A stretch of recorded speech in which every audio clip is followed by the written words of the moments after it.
folks, the bowhead whale, far north of Alaska. These are beautiful. I did want to include this. We spoke about this the other day. I'd like to include it again. Let's talk about the anatomy a little bit. So 1/3 of its body is its head, and that's so they can pass through the very thick ice floes in the far north of Alaska. There it is right here. About 220,000 pounds.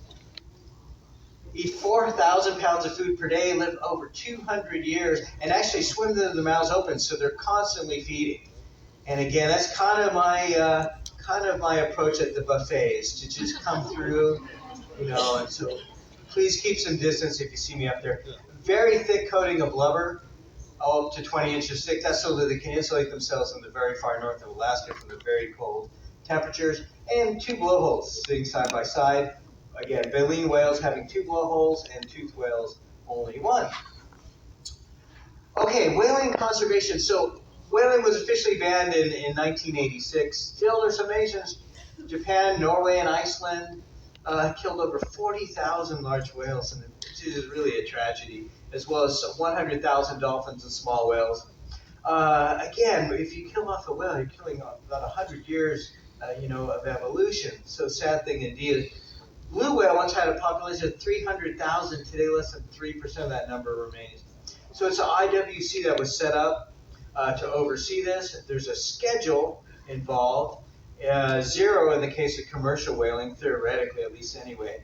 But in some Aboriginal tribes, again, in the far north, very important. And I did read this, but I want to read this again the other day. So this is from an elder of one of the communities in the far north of Alaska. And this is a petition to the IWC to hunt just a certain number of whales.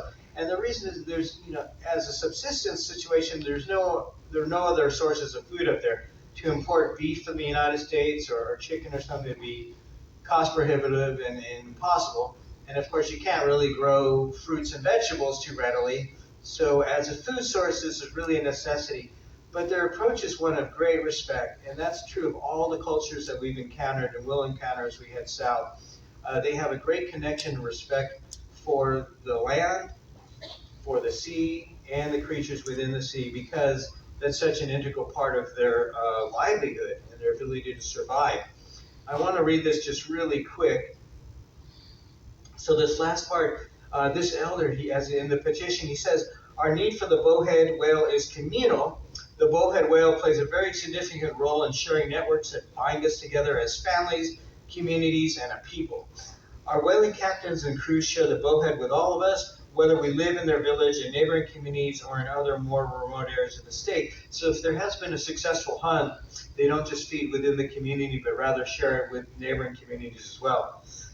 Today, as our world changes with lightning speed, the whale, the harvest, and the sharing are the constraints that sustain our bodies and our spirits, that bind our families and communities together, that define our social and leadership roles, that keep our children in school, that allow our elders to pass their knowledge to our youth, and that teach us patience, perseverance, interdependence, and generosity.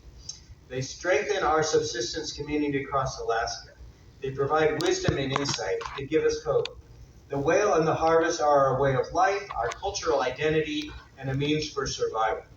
The spirit of the whale provides now, as it has throughout history, for our people and lives within each of us.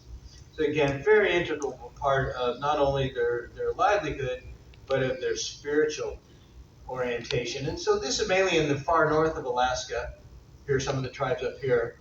We didn't get quite far that north in this trip, north of the Bering Strait.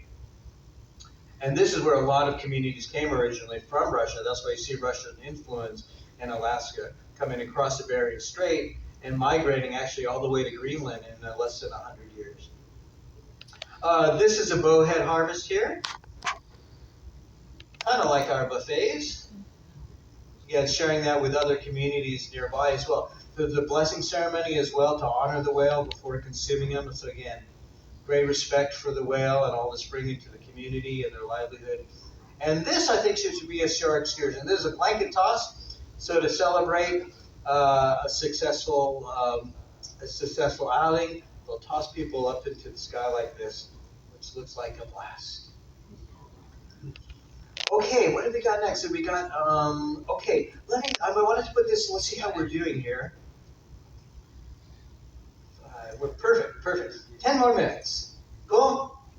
Good? Okay, let's do this. Thank you, appreciate that. So I want